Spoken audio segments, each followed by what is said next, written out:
A strange paradox haunts the modern mind in its perception of reality, especially when confronted with the architectural legacy of the past. If we were to cast aside familiar labels, to gaze upon the monumental structures of the 19th century not with the eye of a historian, but with the cold, impartial lens of an engineer, a picture emerges that simply does not fit the official narrative of our civilization's development. We are conditioned to see the world's countless domed, inspired buildings as exclusively religious sites, places of prayer and ritual. Yet, when their structural features are juxtaposed with modern industrial facilities, the similarities become so stark they defy mere coincidence. The very form of these buildings, saturated with complex geometric elements, metallic finials, and domes sheathed in technical apparatus, these were not simply decorative choices, but functional schematics. When we compare these ancient temples to modern transformer substations, power generators, or wireless transmission arrays, we can see an identity of structural principles. The spires, crowned with intricate metalwork, bear a striking resemblance to antennae and resonators, devices designed to receive and transmit wave signals. Regardless of the faith to which a building is ascribed, be it a Christian cathedral, a Muslim mosque, or any other house of worship, its uppermost section is almost always executed to a single, unified technical standard. It is as if we are looking at a standardized design for an energy plant, merely adapted to the local aesthetic. Why then do we so stubbornly refuse to see the technology? The answer lies in a phenomenon that might be called the blindness of habit. From our earliest childhood, through school textbooks and public consensus, an unshakable axiom is installed in our consciousness. This is a temple, built for God. Once an idea takes root at the subconscious level, the brain ceases to critically analyze incoming visual information. We look upon a staggeringly complex engineering structure, one likely capable of accumulating atmospheric electricity, and see only a symbol of faith. If an identical object, bristling with spires and metallic lattices, were shown to a person today without historical context, perhaps on the grounds of a secure factory or a scientific laboratory, the first assumption would be of its purpose in energy or communication. No one would mistake it for simple decoration.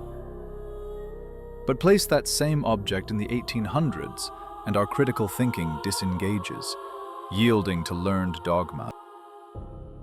This is a global misconception, sustained by the simple fact that any deviation from the accepted narrative is perceived not as a question, but as an error. We have been taught what to see, and in doing so, we have forgotten how to look. The truth may not be buried in the distant past, but standing right before us, disguised as a story we have told ourselves for centuries. The history etched in our textbooks is often accepted as absolute truth, even when it defies the very laws of physics and reason. We are told that the architects of a bygone era expended vast fortunes to erect intricate metallic spires, their purpose solely aesthetic, a gesture towards spiritual reverence. And we believe this, ignoring a fundamental principle. In architecture, function is paramount. But if we permit, for just a moment, a different possibility, that these magnificent structures were not merely monuments, but components in a global energy network, a critical question emerges. How was this energy transmitted? If these colossal stations generated or harvested electrical power, how was it delivered to the consumer?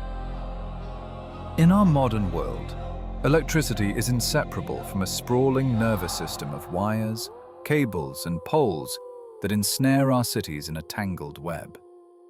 Yet, a study of urban landscapes from that earlier epoch reveals an astonishing detail, one that completely upends our perception of the past's technological sophistication. It is the stark absence of this familiar infrastructure, an absence of power lines, coexisting with the clear presence of technologies that would have demanded immense energy. A careful examination of the timeline of urban utilities uncovers a profound anomaly, one that official historiography seems content to ignore. Tracing the evolution of the city in the 19th century, we witness a sudden, almost unnatural transition. From a certain point forward, a plague of cables and poles descends, literally shrouding cities in a cat's cradle of wire. Before this moment, archival records show an urban environment that was remarkably clean, free from the oppressive canopy of wires, yet undeniably advanced. This contrast forces a disquieting thought, that the universal adoption of wired networks was not an evolutionary leap forward, but a staggering step backward. A desperate measure taken only after a more perfect technology had been lost. Nowhere is this contradiction more vivid than in the history of public transportation. Irrefutable evidence exists of tramway systems that operated with no visible means of propulsion. Rail-bound carriages glided silently through city streets, unburdened by horses and unequipped with the steam boilers that would have inevitably belched clouds of smoke and vapor. More astonishing still, hovering above these trams was empty air. There were no contact networks, no overhead lines from which to draw power. The theory of onboard batteries fails under scrutiny. The accumulators of that age were so cumbersome and heavy, they would have consumed half the vehicle's usable space. Their required charging time would have rendered any commercial operation impossible. And yet, these vehicles appear light, elegant, and maneuverable, as if they were drawing their energy directly from the space around them. Then, something changes. The clean skies are cluttered. The silent, wireless machines vanish, replaced by a system that seems, by comparison, primitive and crude. We are left to wonder not about the progress we have made, but about the knowledge we may have forgotten, and whether the path of history is a straight, ascending line, or a landscape of forgotten peaks and shadowed valleys. Instead of advancing, the world appears to regress, to slide back into an archaic state. On city streets, horse-drawn trams reappear, primitive carts heaved along rails by the sheer force of straining animals. In time, they are replaced by electric trams, but these are now tethered to a web of wires. It is difficult to fathom a society possessing the secret of wireless motion, willingly abandoning it for manure-strewn cobblestones and a costly infrastructure of copper and poles. A more logical assumption is that the technology was not abandoned, but lost. Or perhaps it was deliberately taken away.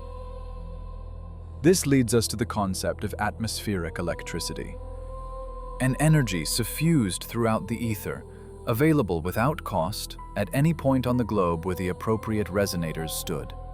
The great domed structures of a forgotten age. It is likely that this very quality, being free, was the cause of its disappearance. At some point in the past, a global paradigm shift in resource management occurred. Wireless electricity cannot be quantified. A meter cannot be placed upon it. A bill cannot be sent to the consumer. A great civilizational reset took place, in which efficient, fuel-less technologies were supplanted by primitive, yet commercially profitable alternatives. Coal, oil, and wires created a system of dependence where every single kilowatt has a price. The magnificent stations of the past were disconnected from the ether. Their true function was forgotten, the buildings themselves repurposed. Humanity was told the towering antennae were merely decoration, that energy could only be transmitted through a cable. Society accepted the new rules of the game. Within a few generations, the memory of a wireless epoch was erased, leaving behind only the faintest of questions when we gaze upon old engravings. But if we accept that the technologies of the past surpassed our own, an unavoidable question arises about the creators of that world. The very architecture bequeathed to us, in its breathtaking proportions, its sheer gigantism, offers an unambiguous clue. It was not designed for a human of the modern physical type, but for someone, or something, far more significant. The architectural landscape in the historic heart of the world's major cities holds the silent, irrefutable testimony of another, more powerful civilization. When analyzed from the perspective of ergonomics and basic economic sense, the parameters of 18th and 19th century structures are profoundly baffling. Modern humanity, with its average height and pragmatic approach to resources, builds differently. We create functional boxes with ceilings of 2.5 meters to minimize the cost of construction and, more critically, of heating. To warm superfluous volumes of air is an unacceptable luxury. Yet the creations of the past, which we casually label as classical or colonial, utterly ignore these principles. They were built on a scale that dwarfs their supposed inhabitants, with a logic that defies our own. They stand as monuments to a forgotten truth, leaving us to wander through the halls of giants, forever questioning the true scale of the world we inherited, and of ourselves. It is a feeling both universal and deeply unsettling. An architectural echo from a forgotten time, when the creators of our world seemed to know no scarcity of resource, nor the limits of the human form. Massive entryways yawn open, their doors reaching heights of 4 to 5 meters. Heavy handles are fixed at an altitude awkward for the modern hand. Grand staircases ascend at an incline that challenges the rhythm of our breath. An unavoidable question begins to form. Were these structures truly designed for us? Or are we merely inhabitants of a world built by and for beings of a vastly different scale? In these palaces and cathedrals, contemporary man is an afterthought. We feel small, insignificant, a child lost in a parent's raiment. The vast arched apertures and cyclopean columns serve no functional purpose for a creature of our stature. For us, they are magnificent, but entirely superfluous. This forces a profound reconsideration. Perhaps we are living not in a world of our own making, but amid the ruins of a civilization of titans, a people whose physical capabilities and technologies far eclipsed our own. We have only adapted their majestic halls to our needs, dividing cavernous spaces with partitions into tiny rooms, sealing away soaring ceilings with drywall, simply to keep ourselves warm. More astonishing still is the geographic uniformity of this architecture. It matters not where the observer stands, from St. Petersburg to Paris, from Washington to Melbourne to Buenos Aires, the same architectural signature is etched into the landscape. The same colonnades, the same cupolas, the same intricate moldings and spatial designs.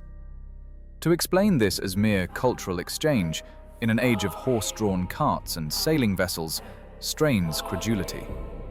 Such profound identity points not to influence, but to a unified global power. A planetary empire with centralized standards of construction, one that spanned every continent. Alternative researchers have given this civilization, erased from memory, a name: Tartaria. It was, they propose, a world without our modern borders, where a single school of engineering and culture erected cities from a common blueprint, irrespective of climate or the remoteness of the territory. We behave as new tenants in a house we did not build. We use an infrastructure whose principles we do not fully grasp, and we admire a mastery of craft we cannot replicate. Official history attempts to persuade us that these masterpieces were wrought by common laborers, armed with little more than chisels and hammers, men who supposedly lived in wooden shanties, dying from hunger and disease. But the dissonance between the alleged poverty of the builders and the sublime perfection of their creations is simply too vast to ignore. Skeptics may point to archival photographs from the 19th century, which appear to capture these grand structures under construction. On the surface, these images show scaffolding, workers, and the debris of a building site. Yet, a closer examination of the details, of what is actually taking place within the frame, causes the official version to rapidly dissolve, giving way to an entirely different interpretation of events. And so we are left to walk these colossal halls, to touch these cold, impossibly vast walls, and wonder. We are surrounded by a silent, stone testament to a forgotten age, a world whose true story may not be buried in our history books, but is instead hiding in plain sight, towering over us, waiting for us to finally look up. Within the silent archives of the 19th century, a disquieting narrative unfolds. In photographs officially cataloging the grand construction of the world's great capitals, a profound cognitive dissonance emerges. We are told these are images of creation, of magnificent edifices rising from nothing. But if we strip away the caption, if we analyze the scene with the cold logic of engineering and logistics, the story changes entirely. These are not construction sites. They are vast, sprawling archaeological digs. We see men, armed with little more than pickaxes, shovels, and wooden wheelbarrows, swarming over mountains of soil that surround already completed, monolithic walls. Their labor is not the careful, incremental process of laying brick or setting beams. It is a frantic effort to liberate colossal structures from an earthen prison. The sheer incongruity is staggering. The grand scale of the architecture against the primitive nature of the tools. Before cyclopean arches and columns weighing many tons, the figures of men with handcarts appear not as creators, but as ants, inhabiting a colony abandoned by a far greater power. There is no heavy machinery, no steam-powered cranes capable of lifting stone blocks to the height of 10 stories, no industrial concrete mixers. There is only mud, timber, and the strain of human muscle. It defies reason to believe that the same hands, lacking even rudimentary mechanization, could have conceived and executed the complex engineering solutions memorialized in that stone. Feats that challenge even our own high technology. Further evidence lies buried in plain sight within these same historical cities. We see windows half swallowed by the earth, doors that open directly into the ground. This phenomenon is dismissed as the cultural layer, the slow accumulation of centuries. But a cultural layer accrues at a rate of millimeters per year. It does not entomb entire ground floors in the span of a single century. The photographs from that era reveal the truth. They show deep trenches dug along facades, where workers are removing thousands of cubic meters of soil, exposing what were once thought to be basements. These are not foundations. They are fully realized living levels, with highly detailed finishes that were buried by some global cataclysm of moving earth or massive mud flows. And beneath it all, another mystery. Many images capture exposed subterranean networks, enormous brick collectors and tunnels running beneath the streets, their quality and preservation astonishing. Who could have laid these intricate engineering systems? And when, if the city on the surface was, according to the official version, only just being born? These communications clearly existed long before the men with shovels arrived. Our 19th century ancestors, it seems, were not building this infrastructure. They were finding it. The chronicle of our modern world may not be a story of invention, but of inheritance, not of construction, but of reclamation. we are left to wonder what forgotten world we are truly walking upon. They were not builders, they were restorers.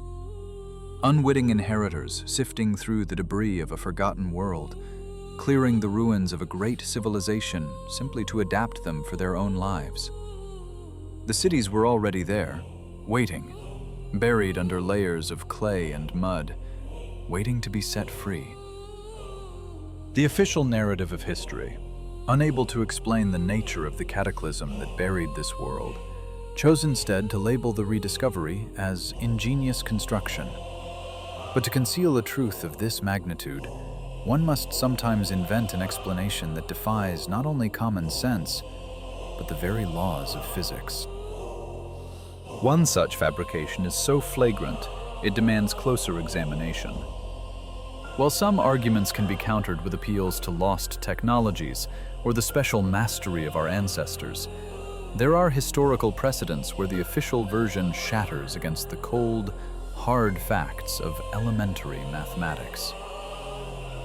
Among the most telling of these is the story of the famed Gran Hotel Internacional in Barcelona. The building is remembered as the jewel of the 1888 Universal Exposition.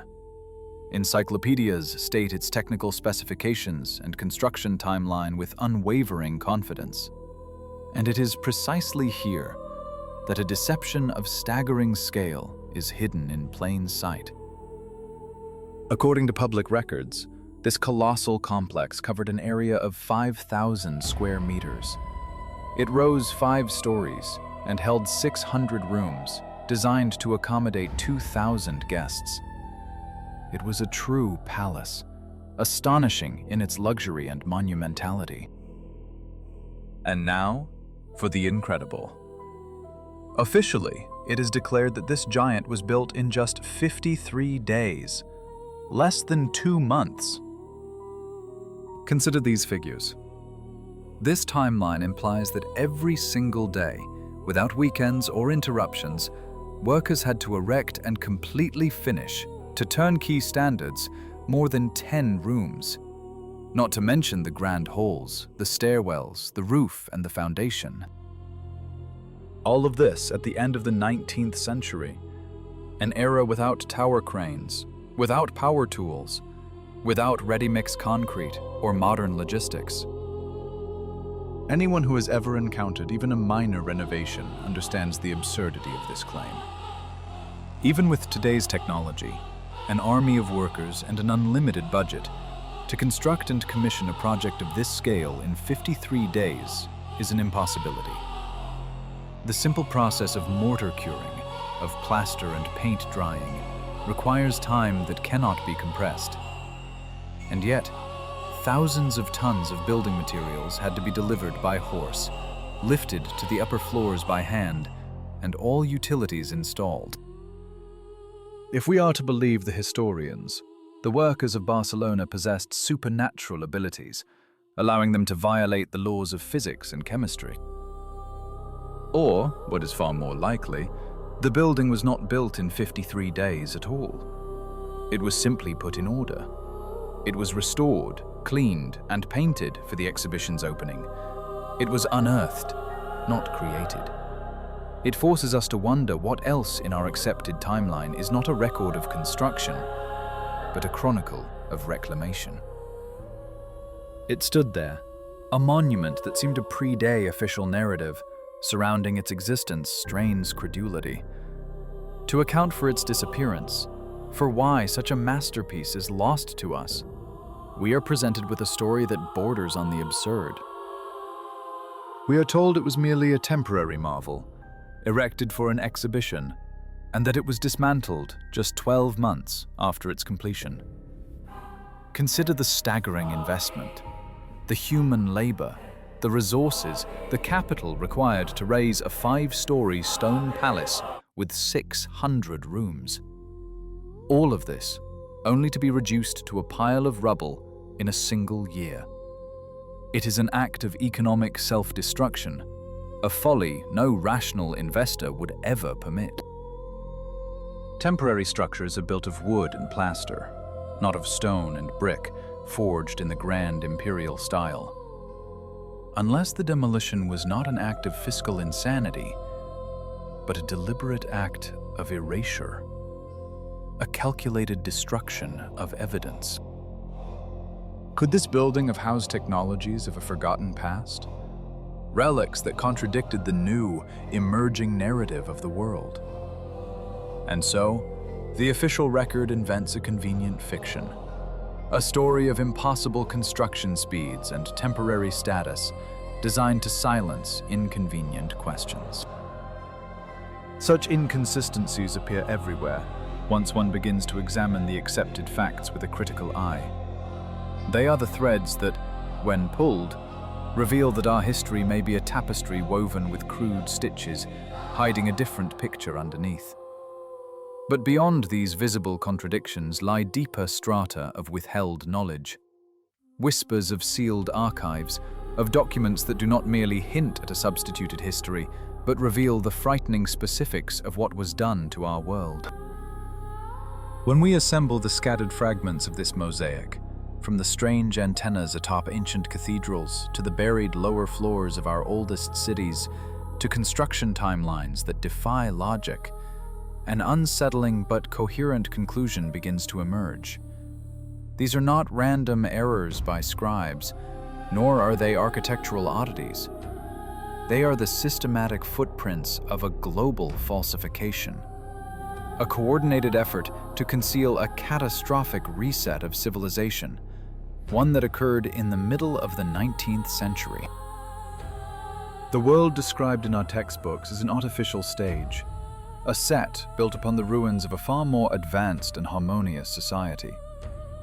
We are the inhabitants of a post-apocalyptic age, yet we remain unaware.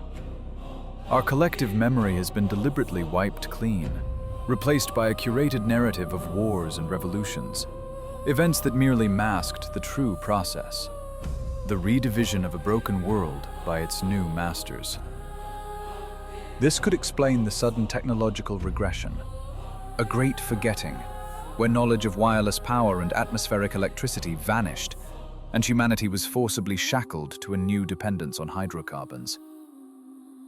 But if the libraries have been purged, if the archives have been sanitized, where does one find the truth? Some walls are never torn down.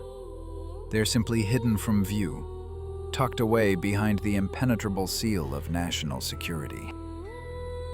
For decades, the intelligence agencies of the world's leading powers have been accumulating a silent archive, a library of forbidden knowledge capable of shattering our most fundamental beliefs.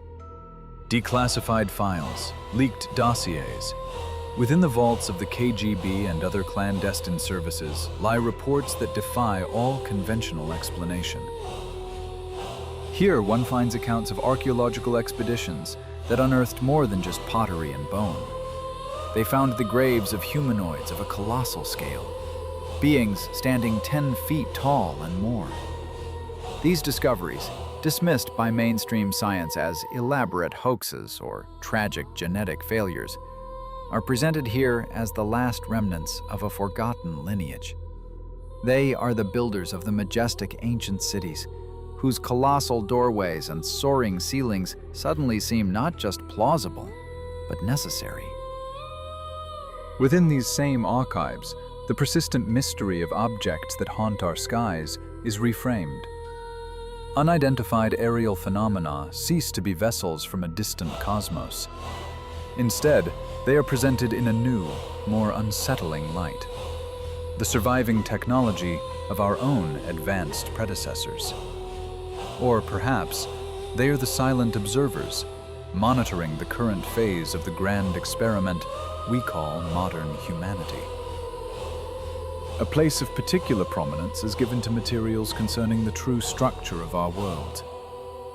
The legendary expedition of Admiral Richard Byrd to Antarctica, his diary entries describing lands beyond the ice barrier, a place of eternal summer. These accounts continue to ignite fierce debate in circles hidden from the public eye. Secret military maps and pilot debriefings hint that the very shape and scale of our planet may differ radically from the globe that sits in every classroom. Perhaps we inhabit a far more expansive territory than we know. Perhaps the continents we call home are merely a single, isolated enclosure, cordoned off from a much larger world by an impassable wall of ice or an invisible dome of energy. For generations, this information has been meticulously filtered, managed, and concealed to maintain the illusion of a predictable, manageable world. The system has no need for individuals who know of limitless energy, of a magnificent origin, of the true, vast scope of their own planet.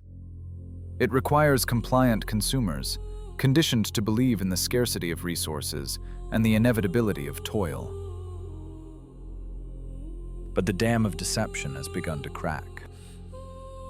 By connecting the facts, analyzing the impossible architecture of the past, and studying the documents leaking from secret repositories, we are beginning to stir from a deep, hypnotic slumber. The realization that our history has been rewritten is the first crucial step toward reclaiming our freedom. Reality is infinitely more complex, more fantastic, and more astonishing than we were ever permitted to imagine. And the key to unlocking it is, at last, within our grasp. For once the veil is lifted, a return to ignorance is no longer an option.